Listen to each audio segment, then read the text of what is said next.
Welcome to a special edition of F the News, and this is a special edition because it's going to be a lot of fun. I'm going to show you two major stories of supernatural intervention through objects or through historical phenomena, and I'm going to ask you the question, as you watch the evidence of these events, do you believe that these types of events invoke a sense of wonder in your heart that some might call faith? Or does it invoke a sense of scientific inquiry that others might call phenomena? Now, I've spelled both of these with an F because, hey, this is F the News, and this is Shed Show Talk. It's all about the conversation. So please ensure that you subscribe, hit the notification bell, and leave your comments.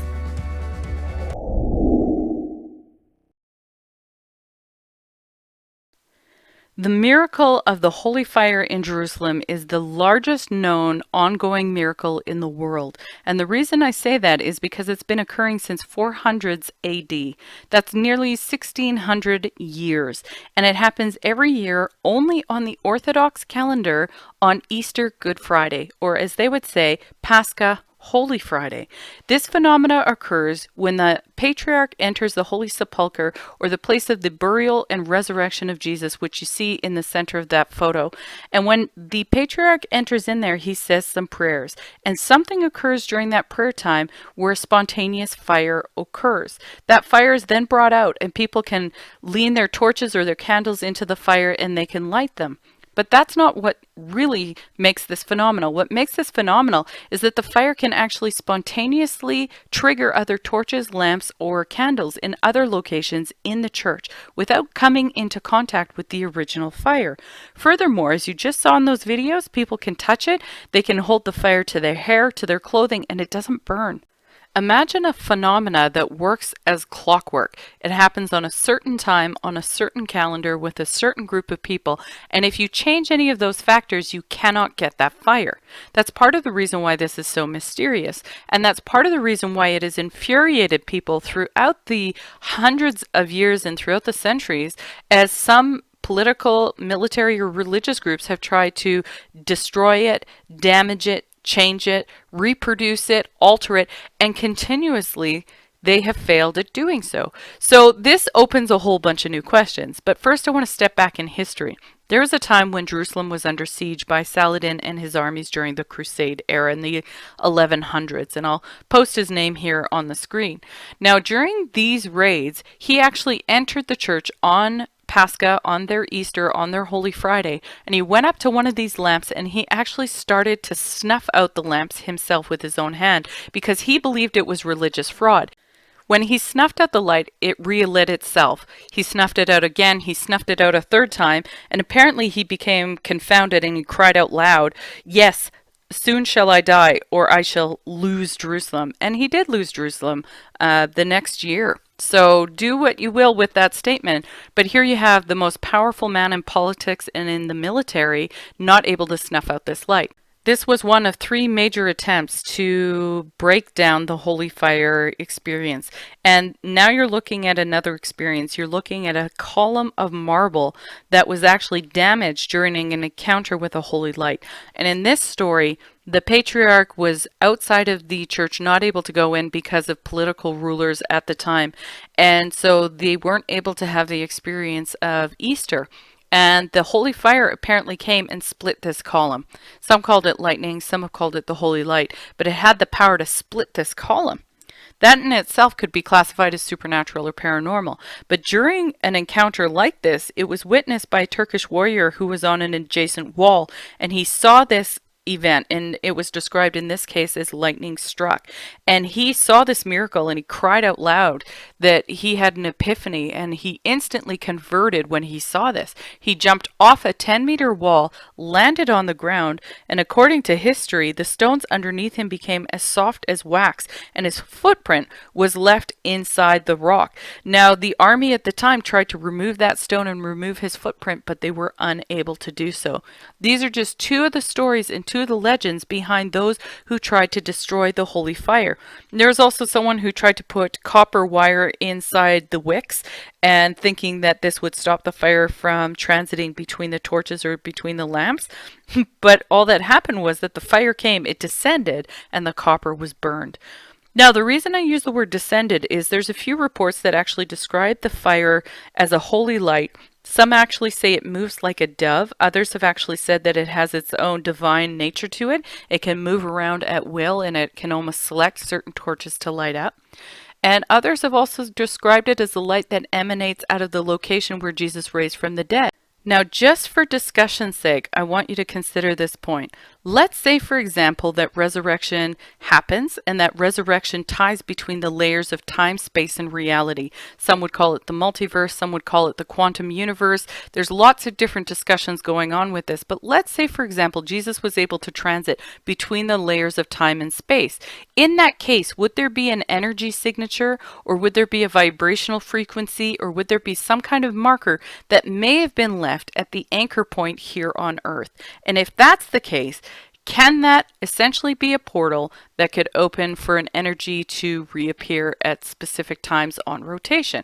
Now, of course, that's a wild question, but I love asking wild questions because then I can think about it and I can go back to it and say, maybe, maybe not. I don't know. I'm going to think about it again.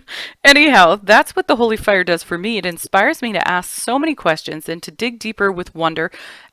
So perhaps that's faith, but it also causes my mind to trigger with scientific questions about, okay, what chemical substance is behind that and how does that work? So I'd call that phenomena. Anyhow, what do you think? Does this inspire faith or phenomena for you?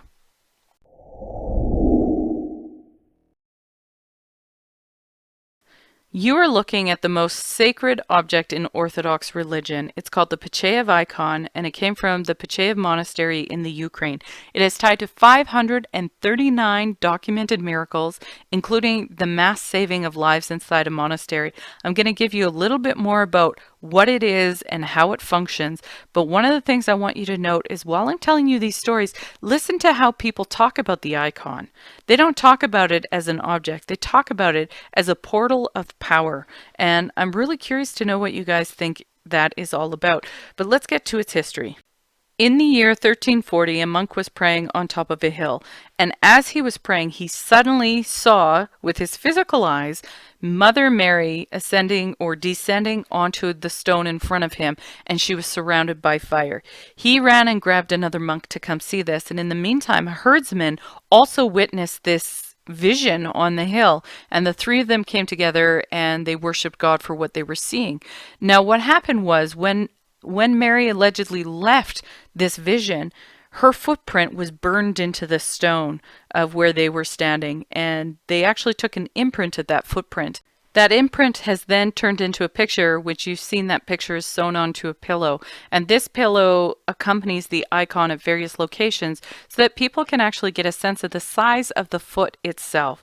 Now, I saw both the imprint and something like this pillow. I'm not sure if it's the exact same one at a private viewing. And one of the things that stood out to me is that this footprint is incredibly small. I'm not sure its actual foot size, but it appeared to be something that I would associate with a 10 to 14-year-old female in today's terms. Now, I know body sizes have changed a lot in 2,000 years, but I can tell you the footprint that I saw with its physical size was incredibly small. Yet no matter how small Mary's footprint was, the impact of the vision of Mary coming down has left a massive impact. And I want to tell you some of the historical stories that have really stood out in regards to Mary's visitation and also how people draw on her power through the portal that is this icon. And I use those words very specifically. So I want to tell you the story of 1721. There was a very well-known count named Count Nicholas Potocki, and he later became a benefactor of the Pachev icon and monastery. Now, what happened that changed this count's life involved the icon in a very powerful way. The count was being driven back to his place in a horse-drawn carriage when the horses became frenzied and the carriage was flipped over. The count believed that the driver had intentionally tried to murder him, and so the count took out his gun and was about to kill the driver. The driver cried out, "Mother of God, manifest in the Pachev icon, save me." So the driver actually invoked Mary's name through the icon and asked to be saved. Now, the count had tried to shoot him, the gun didn't work, and then it misfired, and the count's life was forever changed. Now, you might hear that story and think, okay, maybe it was just a technical misfire. But the count didn't just change his life. He then devoted all of his money and his property to building a monastery to house the icon. So something occurred there that was significant enough for the Count to change his entire life, his entire wealth, and all of his property in order to serve this icon. You tell me what has that level of power. There's another supernatural occurrence dealing with this icon, and it had to do with a Turkish raid on a monastery in 1674. The Tatar army was surrounding the monastery on three different sides, and the monastery itself wasn't physically strong. Its walls weren't thick enough to support a siege. And so the abbot at the time had encouraged everybody inside to pray to God for intercession. And inside the monastery was the icon to the Mother of God, as well as some relics of Saint Job. Now, according to historical documents and to religious documents, what happened next is the subject of either supernatural power or paranormal power. Let me know what you think. But at the time that they were singing, they started to sing the song, O Queen of the Heavenly Hosts. And suddenly they physically saw, Mary in the sky with Saint Job, and they were surrounded by angels with swords. And they described Mary's appearance as she was wrapped in an unfurled, gleaming white Maphorian robe. And you can look that up. The army saw this and became terrified, and the Tatar army started to shoot arrows at what they were seeing, and their arrows fell backwards on them and injured them. They started to panic. They trampled each other to escape the scene. They just wanted out of there. So you tell me what power this icon has. And is it the icon that has power? Is the icon a portal? Is the icon something that can be invoked to draw on the heavenly power that is Mary? Or do you believe that all of this is fiction? What do you believe is going on with this icon, that it has the power to save lives, transform lives? And there's a lot more stories. There's 539 documented miracles tying to this icon and its history. So I'm really curious to know what you guys think it is.